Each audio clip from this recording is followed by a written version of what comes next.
Hello students, I welcome you all to today's session. I hope all of you are doing good. Today's topic is resources catering to our needs. Learning topics: natural resources, resource planning, kinds of value, conservation of resources, classification of resources, sustainable development. An object which has utility is called a resource. Resources are the materials used to satisfy human needs. Shelter, water, rocks, minerals, soil, plants, air are resources. Utility or usability makes an object a resource. Air is a resource that is needed for survival. The means of travel and communication and even the entertainment facilities are important resources.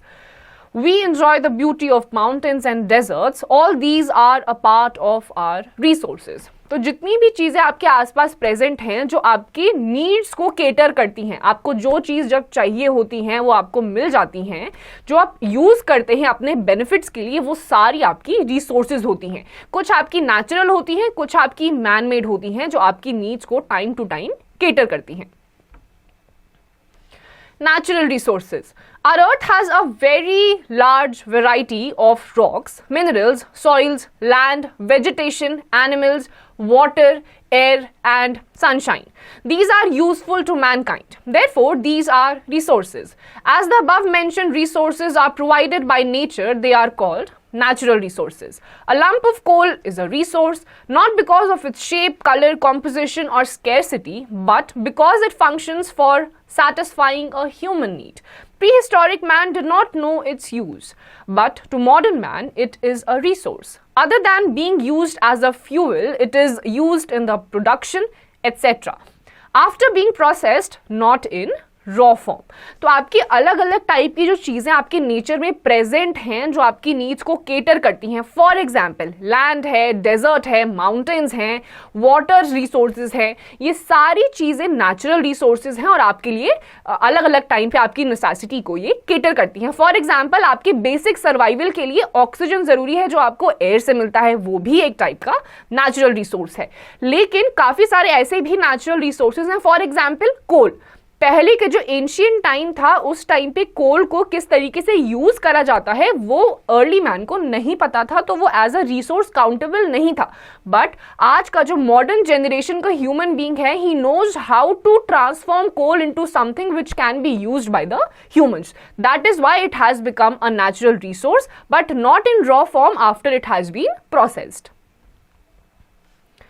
Natural resources acquire value when they are put to use by humans to satisfy their day-to-day needs. For example, a waterfall is a gift of nature. With the use of simple technology, it was used to drive a water wheel to grind flour. Later, the force of falling water were used to generate electricity. The waterfall may be further useful if the spot is developed as a tourist site. तो अलग अलग time पे जो आपके resources होते हैं उनकी जो नेसेसिटी होती है, उनकी जो यूज करने का तरीका होता है, वो इंसान अपने नीड्स के अकॉर्डिंग चेंज करता रहता है. फॉर एग्जाम्पल अगर आप वाटरफॉल ले लीजिए, पहले पानी सिर्फ पीने के लिए या खाना बनाने के लिए, इरिगेशन के लिए यूज करा जाता था. फिर एक टाइम आया जब ये पता चला कि वाटर से आप इलेक्ट्रिसिटी भी जनरेट कर सकते हैं. तो यही सेम वाटरफॉल जिससे पहले सिर्फ नहाने के लिए, खाने पीने के लिए यूज होता था, वो इलेक्ट्रिसिटी जनरेट करने के लिए यूज किया जाने लगा. उसके बाद यही waterfall as a tourist place, यानी कि लोग आते हैं, इतना सुंदर ये नज़ारा लगता है कि टूरिस्ट भी वहां पर आते हैं. तो रिसोर्स तो एक है लेकिन उसकी यूज मल्टीपल है. Thus, a gift of nature can become a source if the people of that region have sufficient knowledge, skill and technology to process it and use it for satisfying their needs. तो nature जो हमें अलग अलग type के gift देते हैं, उसको अगर इंसान के पास टेक्नोलॉजी होगी, स्किल्स होगी, नो हाउ होगा कि आपको उस रिसोर्स को किस तरीके से यूजफुल रिसोर्स में कन्वर्ट करना है, तो आप अपनी नीड्स के अकॉर्डिंग किसी भी टाइम पे किसी भी नेचुरल रिसोर्स को मॉडिफाई कर सकते हैं.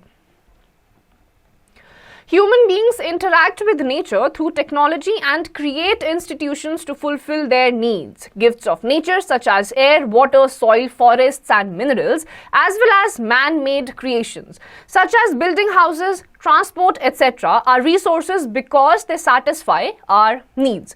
Human beings are also a resource because they have the ability, skill and knowledge to find new uses of the existing resources and to find new resources. A thing becomes a resource only when its utility has been identified. Example, oil has existed on the earth for millions of years, but it became a resource only when man learned to use it for transport and other uses. So, when a thing becomes useful, it becomes a resource.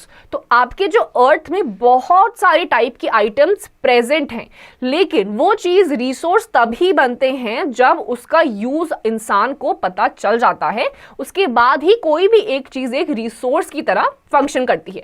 For example, oil जो है वो अर्थ पे starting से ही है, बहुत साल, millions of years से oil has been there on the surface of the earth, लेकिन वो रिसोर्स तब बना जब ह्यूमन बीइंग्स को नो हाउ आया, स्किल्स आई, टेक्नोलॉजी आई कि किस तरीके से उस ऑयल को ट्रांसपोर्टेशन में या अलग अलग चीजों में यूज किया जा सकता है. तो कोई भी एक चीज, it becomes a resource only when it becomes useful. Kinds of value. A value can be of various kinds: legal, aesthetic, ethical or economic. Number 1, legal value. An example is the law passed in Delhi under Clean Air Act. All the vehicles must have a pollution-free certificate. This law provides a legal value of air. तो आपकी जो values होती हैं वो भी 3-4 type की होती हैं. सबसे पहला आपका है legal value. जैसे कि दिल्ली ने अपनी गवर्नमेंट ने, जो दिल्ली की गवर्नमेंट है, उसने एक लॉ पास किया है जो दिल्ली की एयर है उसको पोल्यूटेंट फ्री करने के लिए, कि जितने भी व्हीकल्स दिल्ली के अंदर एटलीस्ट चलेंगे उनके पास पोल्यूशन फ्री सर्टिफिकेट होना चाहिए. तो this is the legal value of air. Second, aesthetic value. To preserve the natural beauty of our forests, mountains, rivers, lakes is an attempt to give aesthetic value or to our natural resources.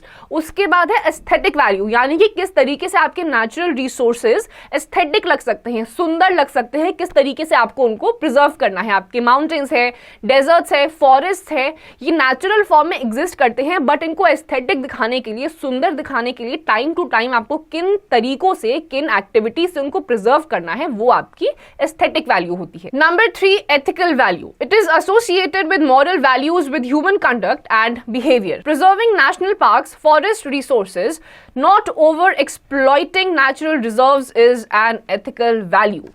Ethical value में आपका आ जाता है कि जितनी भी चीजें आपको nature ने प्रोवाइड करी हैं, it is very important as human beings हमें उन्हें एथिकली यूज करना चाहिए, यानी कि ओवर यूज नहीं करना चाहिए. जितना आपको जरूरत है आप उतना ही यूज करिए. फॉर एग्जाम्पल, वाटर आपका एक नेचुरल रिसोर्स है, बहुत ही लिमिटेड रिसोर्स है, आप बार बार इसको रिन्यू नहीं कर सकते हैं, लिमिटेड अमाउंट में है, बहुत कम ऐसा है जो पोर्टेबल वाटर है जो आप पी सकते हैं. तो पानी को वेस्ट मत करिए, एथिकली उनका यूज करिए, क्योंकि अगर आप ऐसे ही पानी का वेस्टेज करते रहेंगे तो एक पॉइंट ऐसा आएगा लाइफ में कि अर्थ पे पीने लायक पानी बचेगा ही नहीं. Number 4, economic value. Any material used for production has an economic value. Example, providing roads, electricity, better methods of agriculture all have economic values. तो बहुत सारे ऐसे resources होते हैं जिनकी economic value होती है, यानी कि money value होती है, money worth होता है. For example, आप road construct करते हैं, dams construct करते हैं, irrigation facilities नई नई introduce करते हैं, इन सभी की economic value होती है क्योंकि ये in turn आपको कोई ना कोई economic benefit देते हैं. The use of the resources changes with the development of technology. Earlier, man used wood to make wheels, light fire for cooking and for making houses. Gradually, man learned to make ships and railway sleepers. With the development of technology, coal is being used for producing thermal electricity. So, we find that time and technology are the two most important factors which can change a substance into resource. तो आपने इस chapter में अभी तक हमने ये पढ़ा है कि टाइम और टेक्नोलॉजी, अगर इन दोनों का प्रॉपर यूज किया जाए तो आपकी जो अलग अलग रिसोर्सेज है उनको सस्टेनेबली और स्किलफुली यूज किया जा सकता है. Classification of resources. Our earth has enough natural resources. To understand the importance of these resources, we can classify them as following. तो बहुत सारी क्लासिफिकेशन है रिसोर्सेज की, उनके बारे में अब हम पढ़ने वाले हैं. The resources can be classified in the following ways. Number 1, classification based on origin. Number 2, classification based on exhaustibility. And number 3, classification based on stage of development. सबसे पहला है origin, फिर है आपका sustainability, उसके बाद आपका है किस तरीके से चीजें exhaust हो रही हैं और उनका stage of development यानी कि कितनी develop वो हो चुकी हैं. Quick facts. Jatropha is a plant of South India. Oil extracted from the seeds of this plant is used in automobiles as a biofuel. तो आपके जो साउथ इंडिया है वहां पे एक जेट्रोफा नाम का प्लांट है, इससे जो ऑयल एक्सट्रैक्ट किया जाता है उसे ऑटोमोबाइल इंडस्ट्री में एज अ बायोफ्यूल यूज किया जाता है. Classification based on origin. Resources based on origin can be classified into 3 main groups. तो on the basis of origin भी 3 categorization है आपकी natural resources की.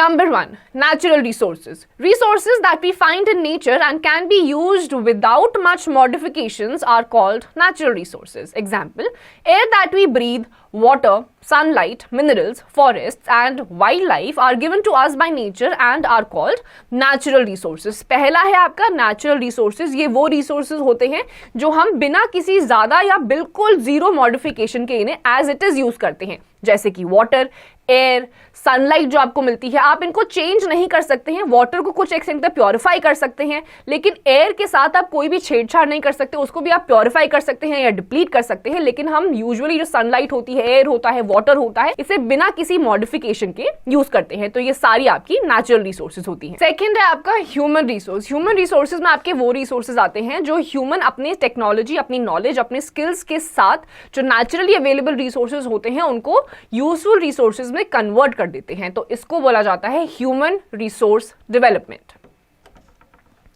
Third, man-made resources. Resources created by human beings are called man-made resources. Example, buildings, roads, schools, hospitals, etc. The application of latest knowledge and skills in doing a thing is called technology. It is also a man-made resource. जितनी भी चीजें इंसान बनाता है, for example roads, dams, buildings, ये सारी चीजें आपकी आ जाती हैं ह्यूमन रिसोर्स में, मैन मेड रिसोर्सेज में. In other way, we can also classify resources on the basis of origin into biotic and abiotic resources. तो on the basis of origin आप abiotic और biotic resources में भी इनको divide कर सकते हैं. Biotic resources. They are obtained from the biosphere and have life such as human beings, flora, fauna and fisheries, livestock, etc. तो बायोटिक में वो सारी आपकी रिसोर्सेज आते हैं जो बिल्कुल ह्यूमन बींग्स की तरह ही अपनी लाइफ प्रोसेसेस को कैरी फॉरवर्ड करते हैं. For example flora, fauna, life stock, fisheries जैसे एक्वेटिक एनिमल्स हो गए, प्लांट्स हो गए, बिल्कुल ह्यूमन बींग्स की तरह ही अपनी लाइफ को कैरी फॉरवर्ड करते हैं. Abiotic resources. Non-living things such as land, water and air belong to abiotic resources. बाकी जो इतनी non-living things है जैसे water हो गया, air हो गया, mountains हो गए, deserts हो गए, ये सारे आपके abiotic resources में आते हैं. Classification based on exhaustibility. Renewable resources. The resources which can be renewed or reproduced are known as renewable or replenishable resources. Example, solar and wind energy, water, forests and wildlife. Renewable resources like sunlight, wind, etc. are present in such huge quantities that human consumption does not affect their total quantities. However, our activities can make them unusable. Example, if water becomes polluted, it becomes unfit for consumption. सबसे पहला आपका आ जाता है exhaustibility के basis पे renewable resources, यानी कि ये अर्थ पे या अर्थ के सरफेस पे इतने ज़्यादा है, एबंडेंस पे हैं कि आप इन्हें कितना भी यूज़ करते रहे ये ख़त्म नहीं होते, इनकी क्वांटिटी में कोई भी डिफरेंस या वेरिएबल्स नहीं आते हैं. फॉर एग्जाम्पल सनलाइट, कितना ही आप सनलाइट को यूज़ कर लीजिए उसमें कोई भी चेंज क्वांटिटी में नहीं आएगा, उतनी ही रहेगी. लेकिन इंसान अपनी एक्टिविटीज की वजह से इनको अनयूजेबल जरूर कर सकता है. फॉर एग्जाम्पल जो पानी होता है वो अनलिमिटेड है माना, लेकिन अगर आप पानी को पल्यूट कर देंगे तो वो अनफिट हो जाता है कंजम्पशन के लिए. Many natural resources are replenishable, which means these resources are cycled within the environment by natural processes and their quantities remain more or less constant. Such natural cycles like water cycle and oxygen cycle take place rapidly, while some natural resources are generated by humans. Example, we can plant trees. तो कुछ आपकी ऐसी resources होती हैं जो रिप्लेनिशेबल होती हैं, यानी कि नेचुरल प्रोसेसेस से या फिर ह्यूमन एक्टिविटीज से भी उनको वापस से रिन्यू करके दोबारा यूज किया जा सकता है. तो ये प्रॉपर इनकी साइकिल नेचुरली चलती रहती है. तो मोर और लेस इनकी जो क्वांटिटी होती है अर्थ पे वो कांस्टेंट रहती है. Non-renewable resources. They are formed over a very long period of time. Minerals and fossil fuels, example coal, petroleum and natural gas are examples of such resources. These resources take millions of years in their formation. They are limited in supply and cannot be formed by us. उसके बाद आ जाते हैं non renewable resources. इनको बनने में भी बहुत ज़्यादा टाइम लगता है, लिमिटेड होते हैं और इसको ह्यूमन प्रोसेसेस से दोबारा नहीं बनाया जा सकता है, इसीलिए इनको बहुत ही कॉशियसली यूज करना चाहिए. Some of the resources like metals are recyclable. They can be reclaimed from discarded things like iron, copper, gold and silver. Example, iron can be melted and made into tools. Some resources like fossil fuels cannot be recycled and get exhausted with their use. तो कुछ आपके ऐसे metals होते हैं जिन्हें आप replenish यानी कि recycle कर सकते हैं. But there are some other resources. Once you have used them, they exhaust यानी कि वो खत्म हो जाते हैं, उसके बाद आप उन्हें दोबारा से यूज नहीं कर सकते. Classification based on the stage of development. 1. Actual resources. These are the resources whose existence has been proved and whose quality, quantity and location has been determined for utilization. Example, petroleum in West Asia. Stage of development के basis पे पहला आपका resources है actual resources. ये वो resources होते हैं जिनकी लोकेशन, क्वांटिटी और क्वालिटी प्री डिटरमाइन करके रख दी गई है. फॉर एग्जाम्पल, वेस्ट एशिया में पेट्रोलियम जहां पाया जाता है उसकी लोकेशन फिक्स्ड है, क्वांटिटी कितनी है वो भी फिक्स्ड है और क्वालिटी भी मोर और लेस फिक्स्ड है. Second, potential resources. These are the resources which are found in a region but have not been utilized. They can be used in the future. Example, uranium found in Ladakh is an example of potential resource.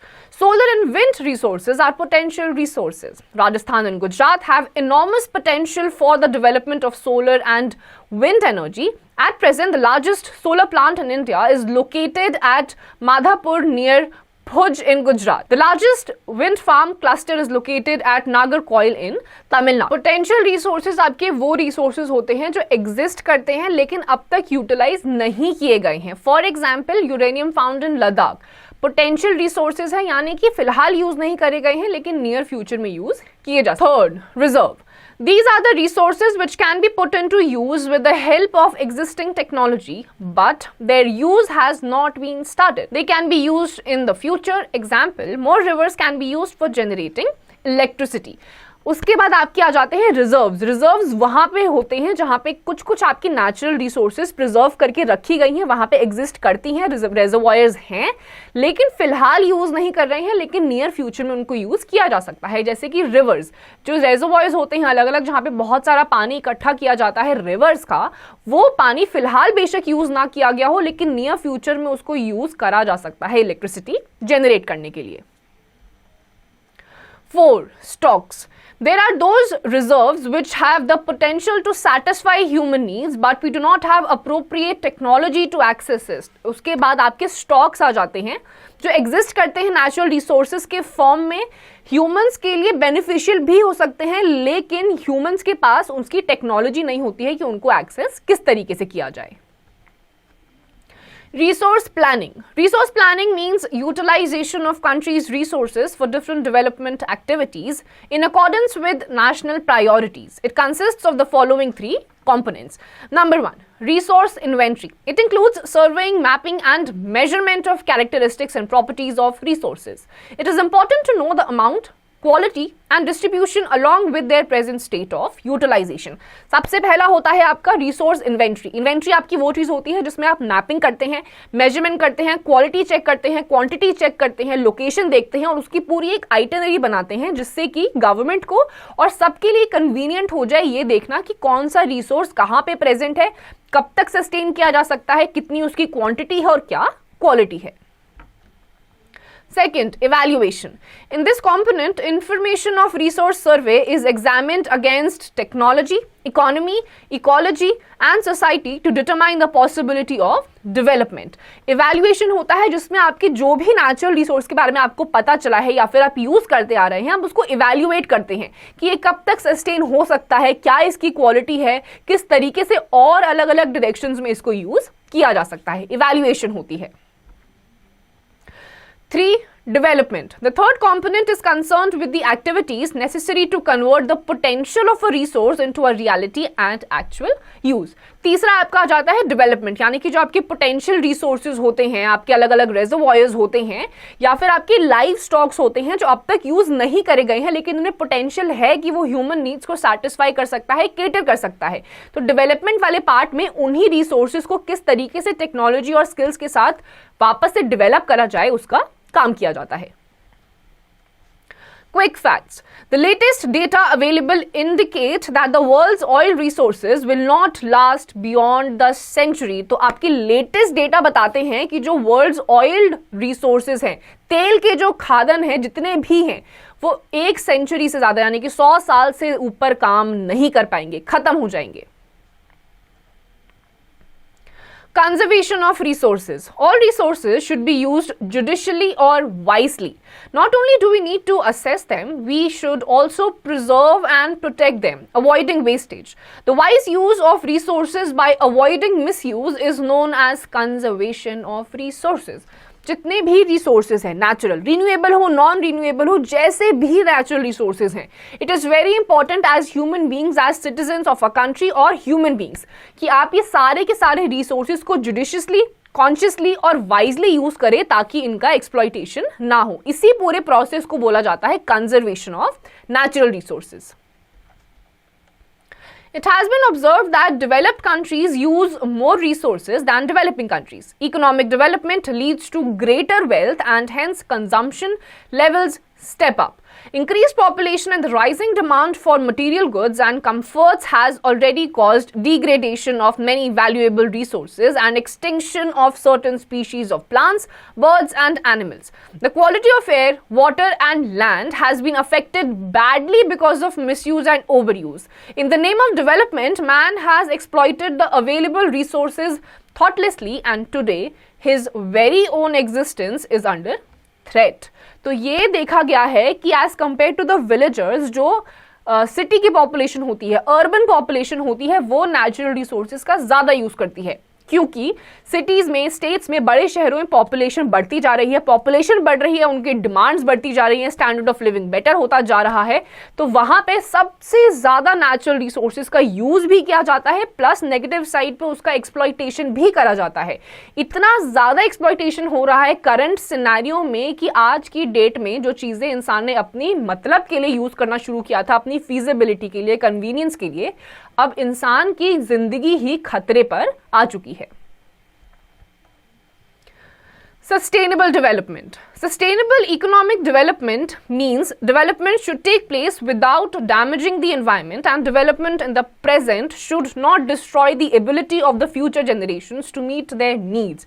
Sustainability का मतलब होता है कि आज आप जो भी resource use कर रहे हैं आपको इस तरीके से यूज करना है कि जो आपकी आने वाली जनरेशन है वो भी उस रिसोर्स को यूज कर पाए. इसको कहा जाता है सस्टेनेबिलिटी. फॉर एग्जाम्पल, आप पानी आज की डेट में यूज करते हैं तो ऐसे यूज करिए, वेस्ट मत करिए ताकि आने वाली जो जनरेशन है उसके लिए भी पानी बचे. Some principles of sustainable development are suggested. Number 1, respect and care for all forms of life to achieve a dynamic result. Second, conserve the earth's vitality and diversity. Number 3, try to minimize the depletion of natural resource. Number 4, change personal attitude and practices towards the environment as they create imbalances. Number 5, educated communities must be tried to care for their own environment.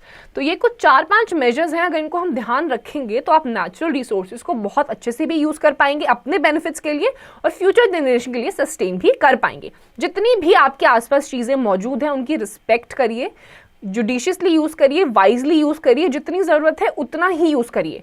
जो आप अलग अलग practices करते हैं, for example कई कई जगहों पे देखा जाता है कि गाड़ियों से जो पोल्यूशन निकलता है, कार्बन मोनोऑक्साइड बाहर रिलीज होती है, लोग अपनी गाड़ियों का, स्कूटर्स का पोल्यूशन ही नहीं करवाते। वो नहीं समझ पा रहे हैं कि इस एमिशन की वजह से जो ओजोन लेयर पे भी फर्क पड़ रहा है, वो इन रिटर्न कुछ टाइम के बाद ह्यूमन बींग्स के लिए ही नुकसानदायक होगा। तो एनवायरमेंट की तरफ बहुत ही कॉशियसली हमें चीजें करनी चाहिए। Recap. Resources are those gifts of nature which fulfill individual or social needs. Resources may be natural or man-made. In fact, human beings are also considered as resources. On the basis of origin, resources are classified as natural, human and man-made resources. On the basis of origin, they also may be classified as biotic and abiotic resources. On the basis of exhaustibility, resources can be grouped into renewable resources and non-renewable resources. On the basis of this stage of development, resources are classified as actual, potential, reserves and stocks. Conservation of resources refers to the judicious use of resources, avoiding misuse. So students, इस chapter में हमने resources के बारे में जाना, natural कैसे होते हैं, नेचुरल के बेसिस पे भी, ओरिजिन के बेसिस पे, एग्जॉस्टिबिलिटी के बेसिस पे, स्टेज ऑफ डेवलपमेंट के बेसिस पे भी उनकी कैटेगराइजेशन है। ऑन द अदर हैंड कुछ आपके ऐसे रिसोर्सेज हैं जो मैन मेड रिसोर्सेज होते हैं। इसके अलावा सस्टेनेबिलिटी का ध्यान हमें रखना है और हमारे नेचुरल रिसोर्सेज को हमें कंजर्व करके रखना है। Students, with this we come to the end of this chapter. इसकी जितनी भी एक्सरसाइजेज हैं आपको खुद से करनी है।